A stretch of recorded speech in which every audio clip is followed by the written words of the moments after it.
11 de mayo de 1985. Birmingham. Estadio de St. Andrews. No es un partido cualquiera. Es el último de la temporada.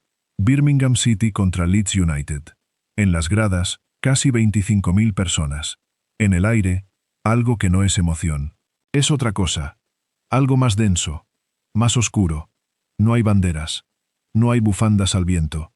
Hay hierro en los bolsillos. El partido apenas importa. Birmingham va a ganar 1-0. Va a subir de categoría. Y nadie va a recordar el gol. Nadie va a recordar quién lo marcó. Porque lo que ocurre esa tarde en St. Andrews va a quedar grabado como uno de los días más negros de la historia del fútbol inglés. Al descanso, un primer grupo salta al césped. La policía lo llama después una misión de reconocimiento. Un ensayo. Una prueba de fuego para lo que viene. Y lo que viene, viene al final. Cuando suena el pitido, cientos de personas invaden el campo desde el fondo del estadio. Los asientos vuelan por los aires como proyectiles. Las vallas se doblan. Los cuerpos chocan. La policía monta a caballo para partir la marea humana en dos. Y aún así no llega a todo. 500 heridos. 150 de ellos policías. Y en medio del caos, un muro cede. Se derrumba bajo el peso de la muchedumbre. Bajo los escombros queda un chico de 15 años. Se llamaba Ian Humbridge. Había venido desde Nottingham. No hubo un segundo partido. El juez que investigó aquel día lo describió con una frase que lo dice todo. Aquello se parecía más a la batalla de Agincourt que a un partido de fútbol. Ese mismo día, a kilómetros de distancia, ardía el estadio de Bradford. 56 muertos. Las cámaras estaban allí. Por eso casi nadie vio lo de Birmingham.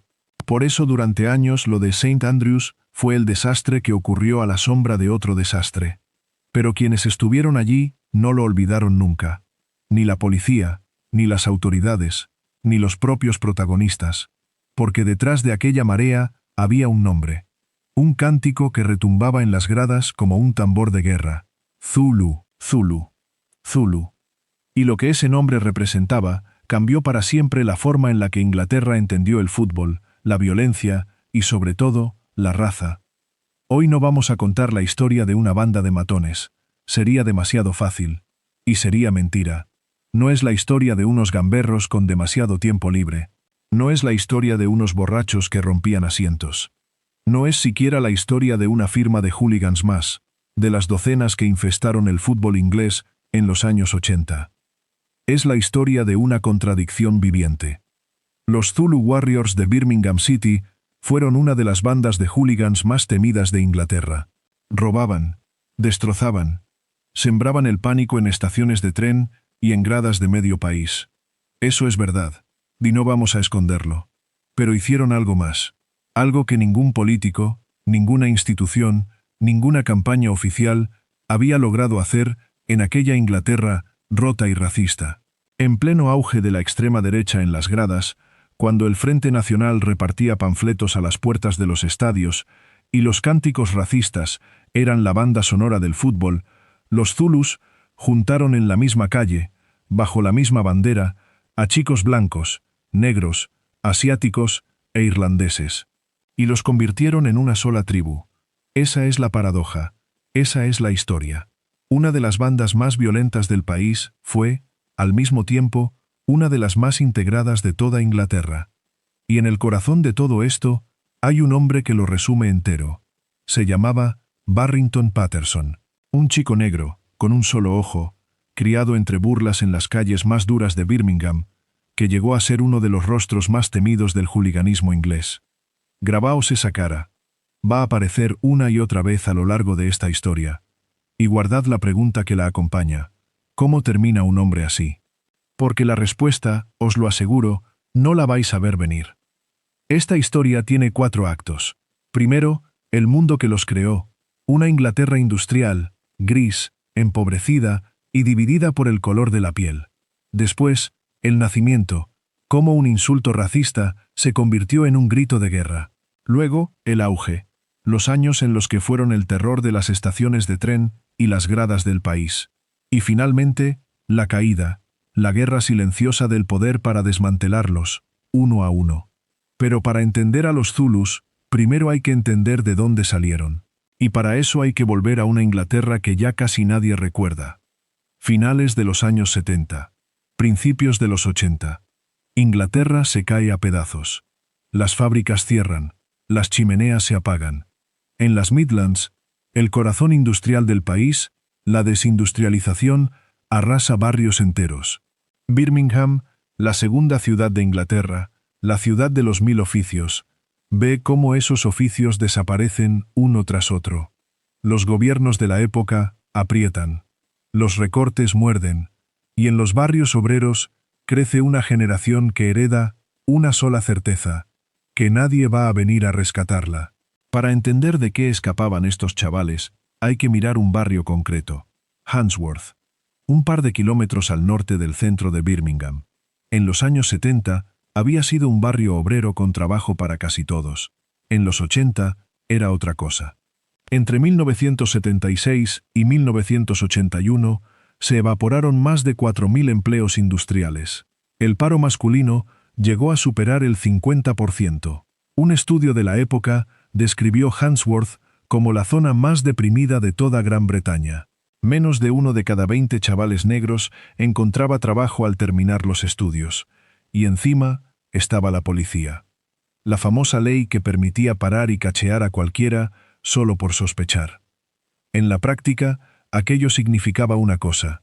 Si eras joven y negro, te paraban una y otra vez, sin motivo, por la calle. La desconfianza se pudrió durante años, hasta que reventó. En julio de 1981, Handsworth ardió por primera vez en una ola de disturbios que recorrió toda Inglaterra, de Brixton a Toxteth. Coches en llamas, escaparates reventados, una generación entera gritándole a un país que la había abandonado. Ese era el mundo, esas eran las calles, y de esas mismas calles iban a salir los Zulus.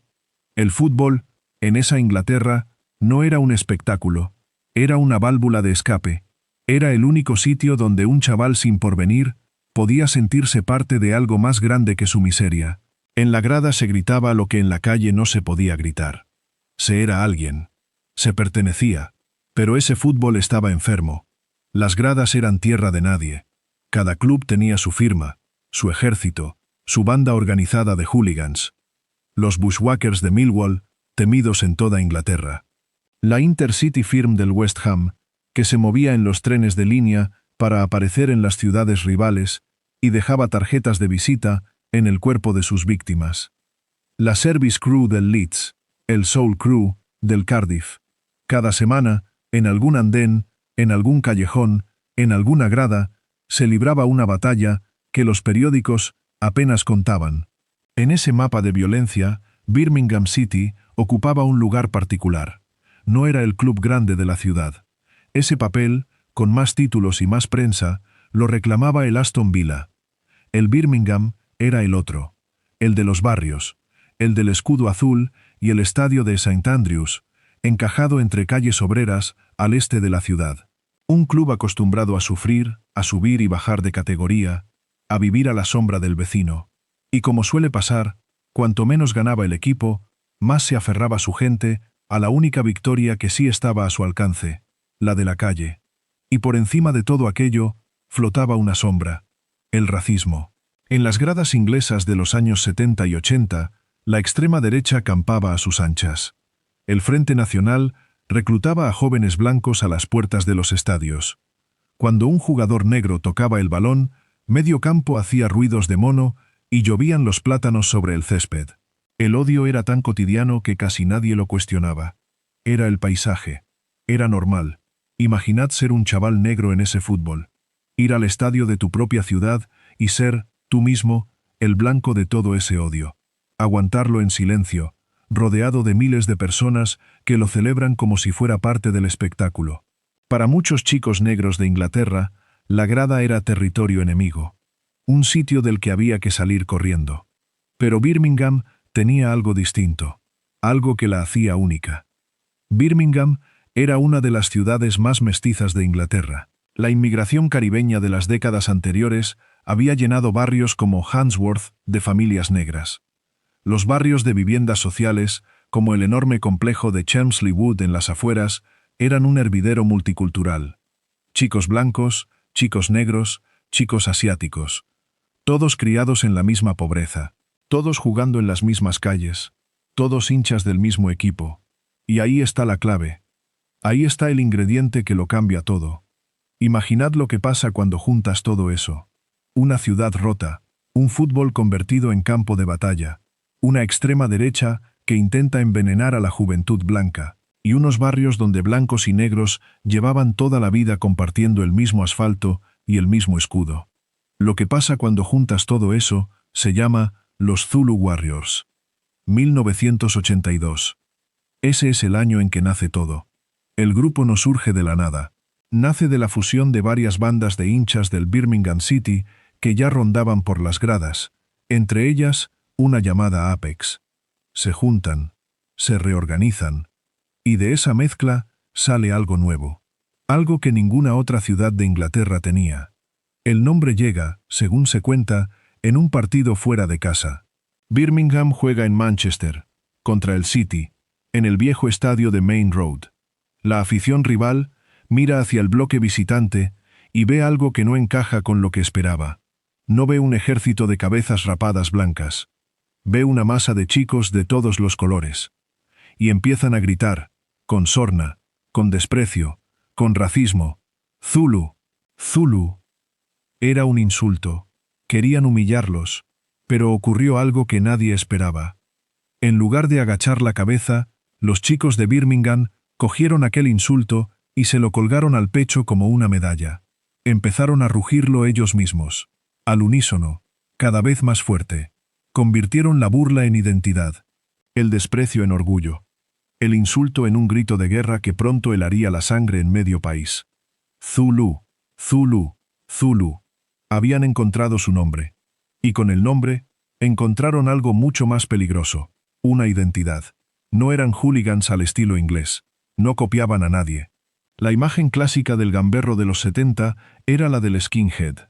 Cabeza rapada, botas militares, tirantes, bombardera. Un uniforme que gritaba violencia a 1 kilómetro de distancia. Los Zulus hicieron justo lo contrario. Adoptaron la moda que estaban haciendo en las gradas inglesas, la cultura casual. Vestían ropa deportiva de diseñador. Cara, elegante. Marcas italianas y británicas que costaban una fortuna. Jerseys Pringle, chándales Fila y Sergio Tacchini. Zapatillas Adidas. Iban impecables. Parecían jóvenes de clase alta que volvían de una tienda de lujo, no un ejército urbano listo para la guerra. Aquella moda no la habían inventado ellos. Había nacido unos años antes. Dicen que en las gradas del norte, cuando los hinchas que seguían a sus equipos por Europa empezaron a volver con ropa de marcas que en Inglaterra no se encontraban.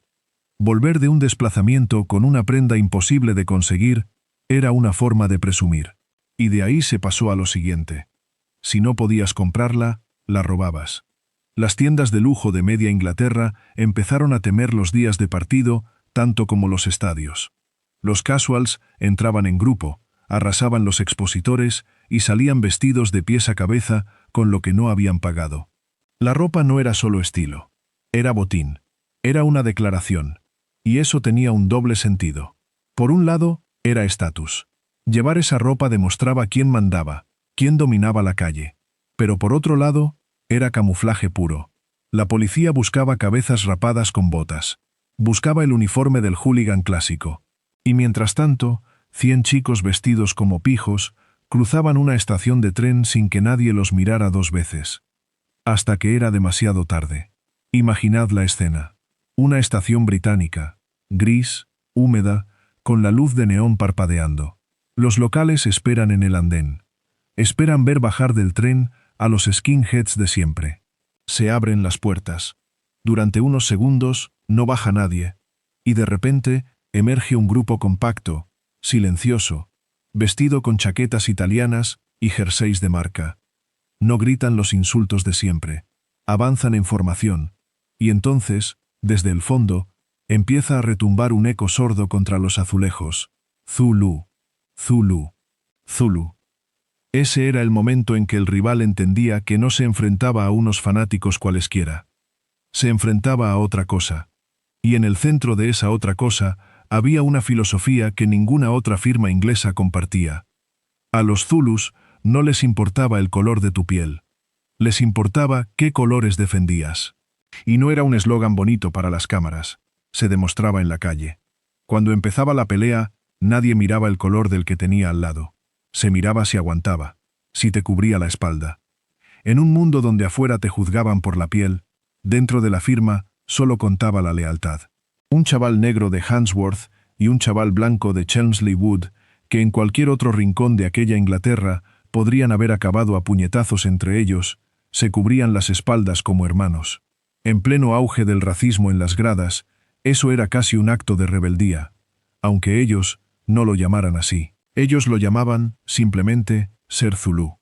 Los zulus ya eran algo distinto, algo que Inglaterra no había visto, y estaban a punto de convertirse en algo mucho más grande. Los primeros años son los de la reputación, los años en los que un grupo nuevo se convierte en una leyenda temida. La voz corre rápido en el mundo del fútbol. Corre de andén en andén, de grada en grada, de pub en pub. Y la voz que corría sobre Birmingham decía siempre lo mismo. Cuidado con los zulus. No son como los demás. Son muchos. Están organizados. Y no huyen. Su ritual era el cántico. Ese rugido tribal que se convirtió en su firma sonora. Antes de que se viera un solo puñetazo, se oía el aviso. El zulu retumbando en un túnel del metro, en la boca de una estación, en las tripas de un estadio visitante. Era terror psicológico puro. Cuando lo oías, sabías lo que venía. Y sabías que llegaba en formación. Su relación con el propio club era la de casi todas las firmas. El club los detestaba y no podía librarse de ellos. El Birmingham City nunca los quiso. Los zulus no peleaban por orden de nadie. Peleaban por su ciudad, por su escudo y por ellos mismos. Eran independientes, incontrolables. Un estado dentro del estado de la afición. Con el tiempo, de aquella masa empezaron a destacar algunas caras. Líderes que no lo eran por ningún cargo, sino por puro respeto ganado a golpes. Una de ellas era la de aquel chico del que ya os hablé. Barrington Patterson, el tuerto, al que nadie quería tener enfrente. Recordadlo. Volveremos a él cuando esta historia dé su giro más inesperado. Y luego estaban las rivalidades. La más profunda, la más visceral, no estaba a cientos de kilómetros. Estaba al otro lado de la ciudad. El Aston Villa, el derbi de Birmingham, no era un partido de fútbol. Era una guerra civil urbana que se libraba antes, durante y después de cada enfrentamiento, en callejones, en pubs, en las bocas del metro. Dos mitades de la misma ciudad que se odiaban con la intensidad que solo cabe entre vecinos. El día del derbi, la ciudad se dividía en dos ejércitos. Semanas antes ya se mascaba. Los pubs elegían bando. Las bocas del metro se convertían en fronteras. Y cuando llegaba la fecha, el fútbol era casi una excusa. Lo importante pasaba fuera del estadio, en las calles del centro, donde grupos de una y otra afición se buscaban durante horas. Décadas después, ese odio seguiría vivo. Todavía en el siglo XXI, un partido de copa entre los dos clubes acabaría con cientos de aficionados invadiendo el campo, asientos arrancados y bengalas volando, en escenas que devolvieron a Inglaterra, por un instante, al peor de sus recuerdos. El derbi de Birmingham nunca fue solo un partido. Era una herida abierta que se reabría cada temporada. Pero los zulus no se conformaban con su patio. Su ambición era nacional. Querían medirse con las firmas más duras de Inglaterra. Y una a una fueron cruzándose con todas. Con la Service Crew del Leeds. Con los Bushwhackers de Millwall, la firma que aterrorizaba hasta a las demás firmas. Con la Intercity Firm del West Ham, se ganaron un apodo que lo resumía todo. Eran la firma que peleaba contra todos. Y la guerra tenía su liturgia. Empezaba temprano, en la estación de New Street, con decenas de chavales fingiendo ser pasajeros normales. Un tren, un desplazamiento a la otra punta del país, cervezas por el camino, y la adrenalina subiendo a medida que se acercaba la ciudad enemiga. El objetivo casi nunca era el partido. El objetivo era encontrar a la firma rival antes de que la policía los encontrara a ellos. Un pub, una esquina, una calle apartada donde no hubiera cámaras ni agentes.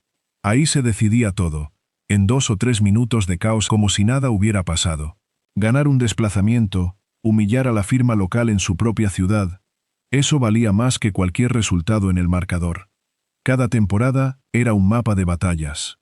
Cada desplazamiento, una posible emboscada. La policía empezó a tomar nota. Los partidos del Birmingham empezaron a llenarse de agentes. Se reforzaban las estaciones. Se separaban las hinchadas. Se vigilaban los trenes. No servía de nada. Porque la verdadera prueba estaba por venir. Porque en aquella primavera de 1985, todo lo que los Zulus habían construido estaba a punto de estallar de la peor manera posible. Y el mundo, por una vez, iba a mirar. 1985 fue el año en que el fútbol inglés tocó fondo. No fue solo un día, fue un mes entero de sangre. Semanas antes, la afición del Millwall había arrasado el campo del Luton, en Kenilworth Road, en una batalla campal retransmitida por televisión que dejó a todo el país en shock. Y 18 días después de lo de Birmingham, en Bruselas, en la final de la Copa de Europa, morirían 39 personas aplastadas contra un muro en el estadio de Heysel, antes de un Liverpool contra Juventus. Aquel mes maldito lo cambió todo. Los clubes ingleses fueron expulsados de las competiciones europeas durante años. Y en medio de todo aquello, entre el horror de Luton y la tragedia de Heysel, estaba St. Andrews. Ya conocemos aquel día. Ya lo vimos al principio de esta historia. El muro que cae. El chico de 15 años. Los 500 heridos. El césped convertido en campo de batalla. Lo que no dijimos es lo que vino después. Porque después llegó la investigación. Un juez examinó lo ocurrido en Bradford y en Birmingham. Y de sus conclusiones nació una certeza que perseguiría a los Zulus para siempre. Aquello no había sido un estallido espontáneo. Había sido, al menos en parte, organizado, coordinado. Los propios mandos policiales llegaron a sospechar que la invasión del campo se había planeado de antemano, buscando el punto exacto del estadio donde no había vallas. Ese día, los Zulus dejaron de ser un problema local de Birmingham. Se convirtieron en un símbolo nacional de todo lo que estaba podrido en el fútbol inglés. Y a partir de ese momento, el poder decidió que había que acabar con ellos. Y no era solo el fútbol. Aquel mismo año, la ciudad entera parecía a punto de estallar. En septiembre de 1985, apenas unos meses después de la tragedia de St. Andrews y a pocos kilómetros de allí, Handsworth volvió a estallar. 2 noches de disturbios que se saldaron con lo que ninguna estadística resume. 2 hermanos murieron atrapados en el incendio de la oficina de correos que regentaban. Más de 1.500 policías tomaron el barrio. Que quede claro, los que ardían en Handsworth no eran los Zulus. Eran vecinos hartos de la misma policía, del mismo abandono. 2 historias distintas, brotando de la misma tierra. En 1985, Birmingham ardió 2 veces. Una en el estadio, otra en las calles. Y debajo de las 2, latía la misma ciudad rota. Y con cada temporada, con cada batalla, crecía la leyenda. Los medios empezaron a hablar de ellos. Documentales, libros, reportajes. Los Zulus se colaron en la cultura popular británica como la firma imposible. Y aquí estaba lo que desconcertaba a todo el mundo. A la prensa, a la policía, al país entero. Inglaterra tenía un guión muy claro sobre quiénes eran sus hooligans. Jóvenes blancos, de extrema derecha, con la cabeza rapada. Los Zulus rompían ese guión en pedazos. No encajaban en ningún molde. Y por eso fascinaban. Con los años, esa fascinación se convirtió en libros y documentales. Una escritora, Caroline Gall, dedicó un libro entero a reconstruir su historia, con un título que resumía toda la paradoja: negros, blancos y azules. Cass Pennant, antiguo hooligan del West Ham, reconvertido en cronista de aquel universo, contó la vida de sus protagonistas. Y la televisión llamó a su puerta. Los Zulus aparecieron en documentales sobre los hombres más duros de Gran Bretaña, presentados por caras conocidas, que llevaron su leyenda a todo el país. La banda que había nacido de un insulto acabó convertida en objeto de estudio. Pero seamos honestos, Toda esa mística tiene un lado que ningún libro romantiza del todo. Detrás de la leyenda de los trajes italianos, había gente que acababa en el hospital. Había comercios destrozados, familias asustadas en andenes, viajeros que solo querían llegar a casa y se encontraban en medio de una batalla que no era suya. Los Zulus podían ser fascinantes sobre el papel.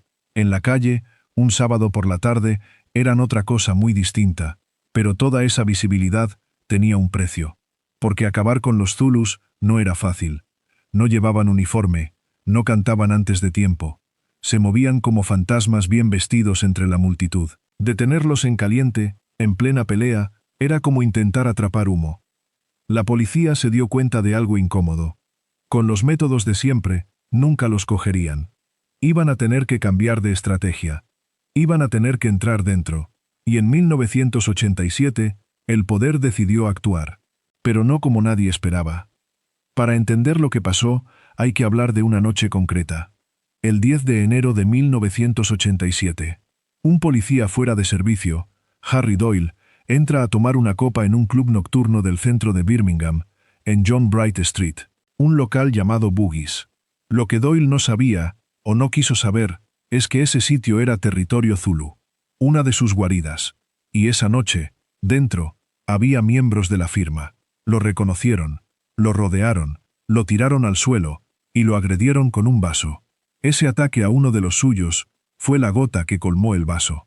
La policía de las West Midlands ya llevaba tiempo obsesionada con desmantelar a los Zulus, pero aquella agresión unió a todos los agentes de Birmingham en un solo objetivo. Había que acabar con ellos, y había que hacerlo desde dentro. Así nació la Operación Red Card. No fue una redada. No fue una carga policial. Fue algo mucho más frío y mucho más paciente. La policía metió agentes encubiertos dentro del mundo Zulu. Hombres que se mezclaron con la firma, que se dejaron ver en sus locales, que frecuentaron su base, un café llamado The Crown, el corazón del grupo. Durante meses vivieron una mentira, ganándose la confianza de una de las bandas más peligrosas del país, sabiendo que un solo error significaba una paliza, o algo peor, y el riesgo era real. En una ocasión, 5 agentes encubiertos entraron en el pub para identificar a los cabecillas. A los pocos minutos, uno de los Zulus los señaló. «Sois polis». En cuestión de segundos, 22 hombres los rodearon. Los agentes tuvieron que romper una ventana y escapar por los pelos. Pero ya tenían lo que necesitaban. La Operación Red Card se desarrolló entre enero y octubre de 1987. Y cuando por fin cayó la red, cayó entera. 67 personas detenidas. En los registros, la policía encontró un arsenal que confirmaba todos sus miedos. Cuchillos, porras, armas caseras. Y algo aún más revelador. Diarios, álbumes de fotos. Los propios Zulus habían documentado su violencia. Habían guardado recuerdos de sus ataques a policías y a hinchas rivales, como un cazador guarda trofeos. Aquellos cuadernos eran una mina de oro para la policía. Nombres, fechas, alardes escritos de puño y letra. Los propios Zulus habían construido, sin saberlo, las pruebas de su propia condena. Lo que durante años había sido imposible de demostrar en el barro de una pelea, ahora estaba negro sobre blanco, archivado, listo para un juzgado. El caso más grave de todos giraba en torno a un apuñalamiento en Hill Street, con 27 acusados y más de 100 declaraciones de testigos. La maquinaria judicial se puso en marcha a toda velocidad. En marzo de 1988, los principales acusados fueron llevados a juicio. Un periódico de Birmingham lo resumió en un titular que decía: «La purga lleva a 95 a los tribunales». Un mismo día, 95 jóvenes citados ante los tribunales de Birmingham por violencia en el fútbol. 45 de ellos directamente por la Operación Red Card. Los juicios se alargaron durante meses. Uno tras otro, chavales que se habían creído intocables desfilaron ante los tribunales. Y uno tras otro fueron cayendo las condenas. Penas de prisión que arrancaban a hombres de 20 y pocos años de sus barrios y los mandaban a la cárcel por lo que ellos mismos habían presumido de hacer en aquellos cuadernos. Para muchos fue la primera vez que ser un zulú tuvo un coste de verdad. No una noche en el calabozo. Años. El poder había demostrado que podía sentarse a la mesa del enemigo, sonreír y esperar. Que la paciencia podía más que la fuerza. Pero la victoria tenía un sabor amargo, porque el mensaje ya había quedado claro. En las gradas y en las calles, los zulus existían, eran reales, y eran mucho más de lo que nadie había imaginado. La operación que debía borrarlos del mapa también los convirtió, para siempre, en leyenda.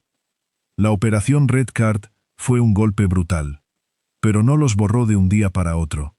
Una firma que había tardado años en construirse no se apagaba con una sola redada, por grande que fuera. Y lo demostraron. Todavía en 1989, en Londres, en el campo del Crystal Palace, en Selhurst Park, ocurrió una de las escenas más caóticas de aquellos años. Cientos de hinchas del Birmingham saltaron al terreno de juego, no para celebrar, para pelear. El césped se llenó de cuerpos corriendo, de asientos arrancados y lanzados por el aire, de policías intentando sujetar una marea que no paraba de crecer.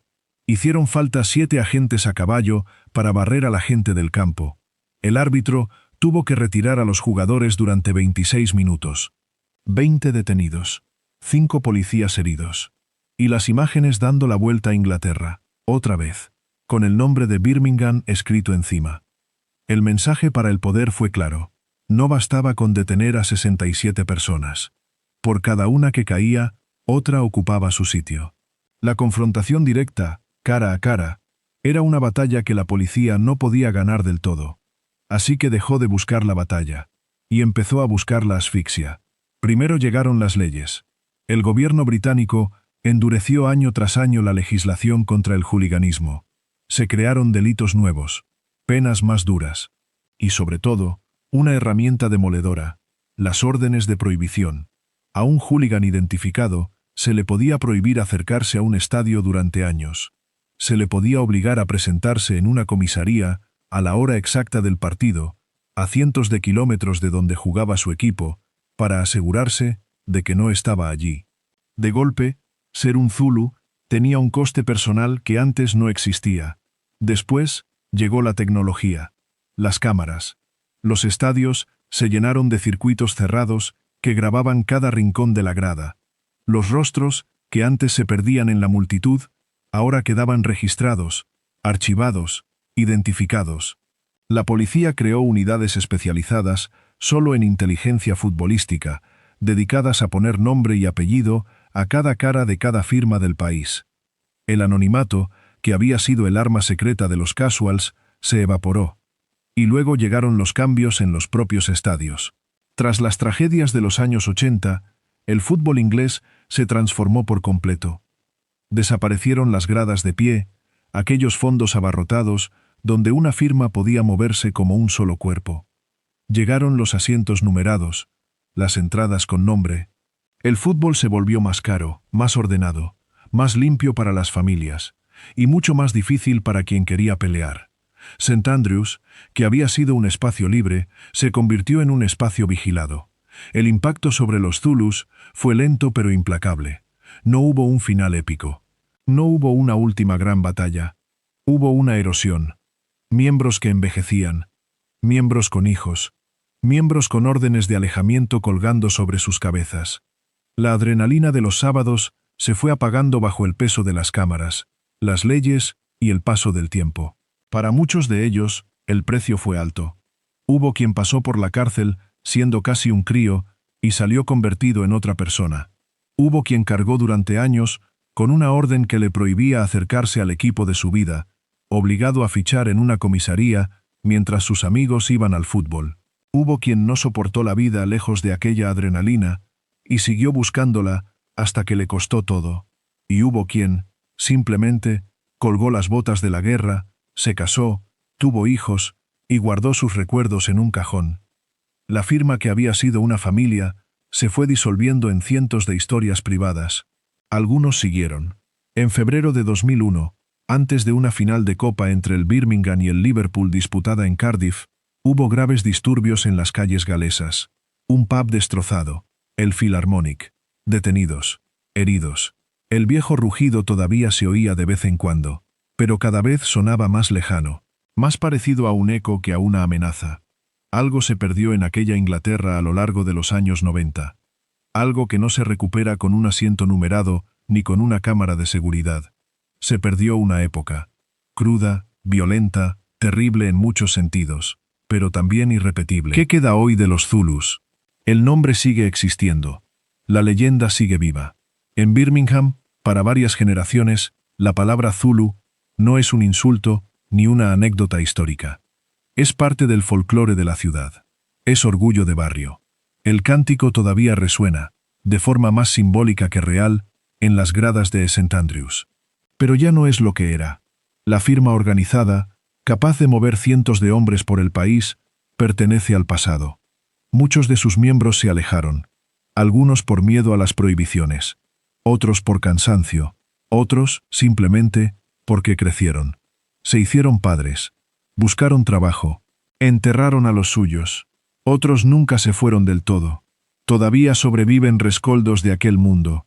Grupos más pequeños, más discretos, que se citan lejos de los estadios, por mensajes, en descampados a las afueras, imitando un ritual que ya casi nadie recuerda de dónde viene.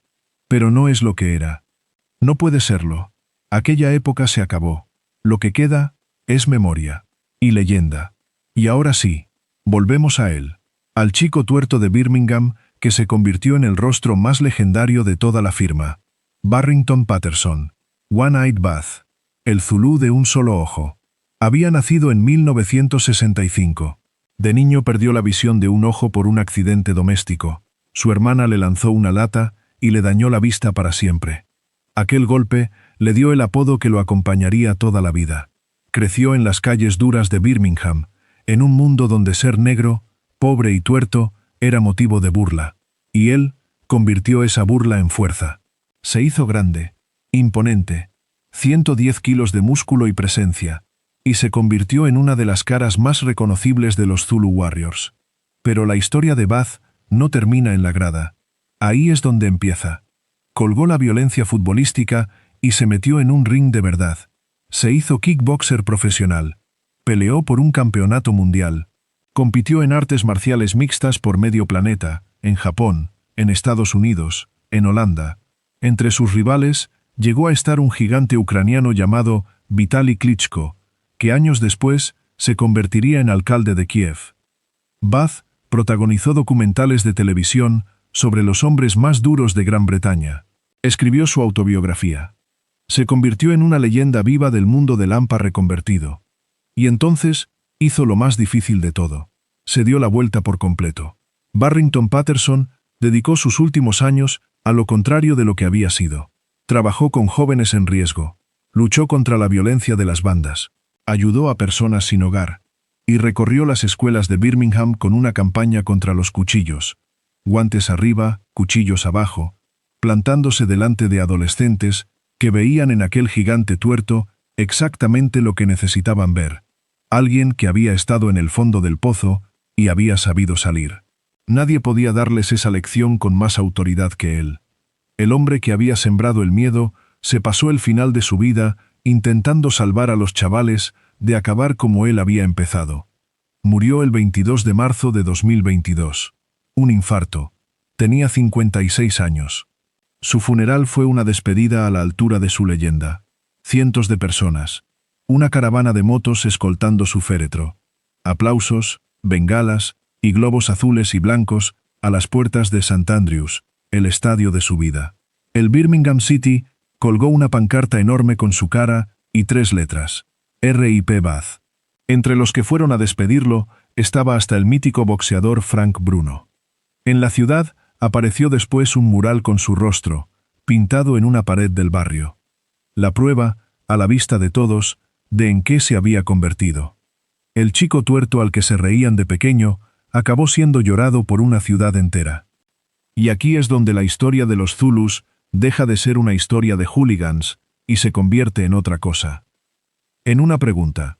¿Cómo es posible que una de las bandas más violentas de Inglaterra fuera, al mismo tiempo, una de las más unidas, más allá del color de la piel? ¿Cómo es posible que la integración que los políticos no supieron construir en décadas, naciera, orgánica y natural, en una firma de gamberros de Birmingham? ¿Qué dice eso del sistema que los abandonó? Porque lo que los Zulus pusieron sobre la mesa, sin pretenderlo, es una de las preguntas más incómodas que existen. ¿Qué hace una sociedad con los jóvenes a los que no ofrece nada? ¿A dónde va toda esa energía cuando no hay trabajo, ni futuro, ni un lugar en el mundo? Los Zulus encontraron su respuesta en la tribu y en la violencia. Es fácil condenarlos desde el sofá. Es más difícil preguntarse qué habríamos hecho nosotros, con 16 años, en aquellas mismas calles. No hay una respuesta fácil, pero hay algo innegable. Los Zulus demostraron que la hermandad podía romper las fronteras del racismo.